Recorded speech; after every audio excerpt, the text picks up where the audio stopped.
الحمدللہ رب العالمین والصلاة والسلام علی سید المرسلین اما بعد۔ ایک بھائی اپنے سوال میں کہتے ہیں کہ میں جس کمپنی میں کام کرتا ہوں اس کمپنی کی طرف سے غیر مسلموں کے کئی تہواروں کے موقع پہ مٹھائی تقسیم کی جاتی ہے، تو کیا وہ مٹھائی لینا میرے لیے جائز ہے؟ تو گزارش یہ ہے کہ یہ مٹھائی قبول کرنے کا مطلب یہ ہوگا کہ آپ انہیں یہ پیغام دینا چاہتے ہیں کہ آپ لوگوں کا تہوار ٹھیک ہے اور یہ کام جو آپ کر رہے ہیں یہ درست ہے، اس میں کوئی حرج نہیں ہے، اس لیے ایسی مٹھائی لینے سے گریز کرنا چاہیے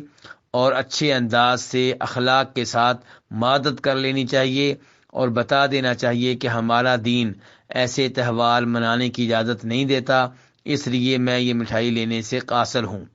لیکن اگر کوئی یہ سمجھتا ہے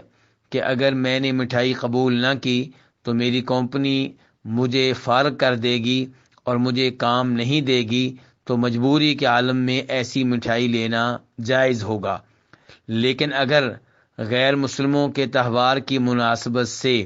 گوشت وغیرہ دیا جا رہا ہے تو ہم سب کو یہ مسئلہ معلوم ہونا چاہیے کہ اگر وہ جانور جس کا گوشت دیا جا رہا ہے اللہ کے علاوہ کسی اور نام پہ ذبح کیا گیا ہے تو ایسا گوشت کھانا جائز نہیں ہوگا۔ واللہ تعالی اعلم۔